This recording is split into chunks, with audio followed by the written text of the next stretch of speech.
it's been kind of a while since I've done any talking on this platform. I'm in my kitchen, and so I wanted to just hop on and do kind of a quick impromptu live. Um, so it's about 9:30 my time, and I have just finished dropping my kids off at school, and I'm hungry. I actually knew I was hungry a little bit before doing the mom stuff of dropping kids off, but I had to get my kids to school, right?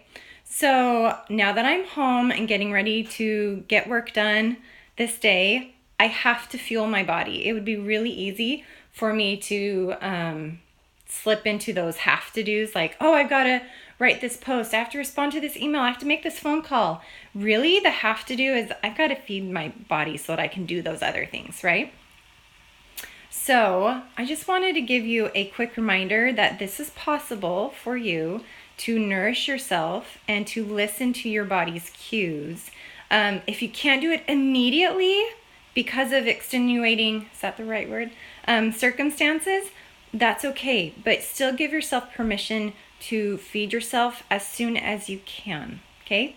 The other thing is, and I'm like currently making breakfast, right now. So this is like live in the moment and how my brain works.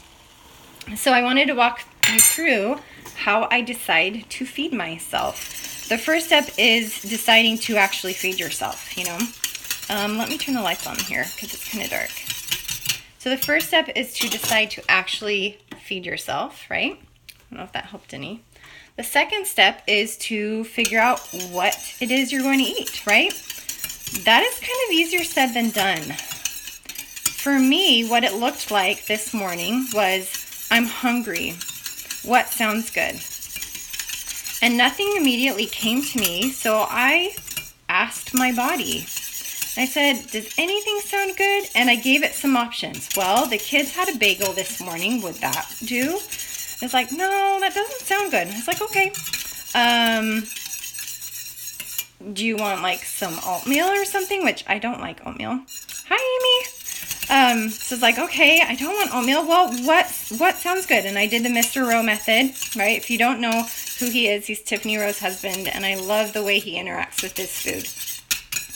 And he helps you identify the taste, texture, and temperature. So I was like, okay, let's simplify this for you a little bit more, body. Giving yourself permission to eat anything that might sound good. Do you want something hot or something cold? I want something hot or something warm. Okay, well, do you want like some hot chocolate with protein powder? That's kind of my standard go-to for breakfast because it's easy and my stomach can kind of be sensitive in the morning. It's like, nope, that's not what I want.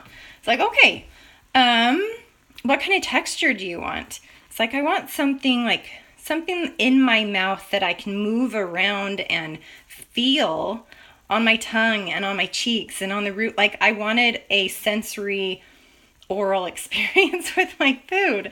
I was like, okay, well, oatmeal again? And I was like, no, I hate oatmeal. And I was like, okay, I'm just throwing out ideas here, body. And I came up with some other suggestions, like, I can't remember, might have been like toast or cereal. Do you want some cereal? And it's like, no, that's cold. I want something warm. It's like, well, sorry, this is super long-winded, but this is unscripted, Beth, and you get me live. So I continue to just ask questions with curiosity. I'm making it sound like this took a really long time, and it didn't. So I asked, let's see. Oh, normally I will heat up some milk and pour it over granola and add some like chocolate chips and blueberries and like some frozen berries. I was like, okay, well, do you want that? Even though we have cow milk, which hasn't been sounding really good to me lately. And my body was like, no, I don't really want cow milk. And that's not quite what I want. I was like, oh my goodness. At this point, I'm getting a little frustrated because I'm hungry. But I knew that it was okay. I was giving myself time and permission to discover what I wanted to eat. And finally, when I set aside that discomfort and the judgment of hurry up, you got to eat something and it has to be perfect and it has to be right. And I just took seriously a second to say, okay, what can I do for you? Then an idea popped into my head, and it was, what if you made some Malt-O-Meal, some chocolate Malt-O-Meal? And I was like, oh, that sounds good. I can do that. And my body was like, yay, thank you. And so now my Malt-O-Meal is done. And I'm going to add some butter and some chocolate and some sugar and some pecans. And I'm super excited to eat it. And my body is super excited to be nourished before I've got to go and do all the things today. But one last thing that I wanted to point out before I hop off is, so often it's the expectations that keep us stuck.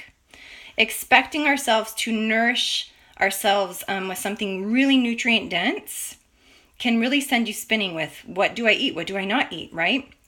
Which is so important to listen to your inner wisdom. Intuitive eating is really helpful with this.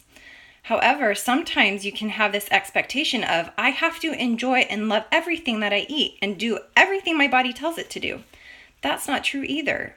You have the power as an eater to choose what to eat, when to eat, and it just needs to be done out of self-love and self-acceptance.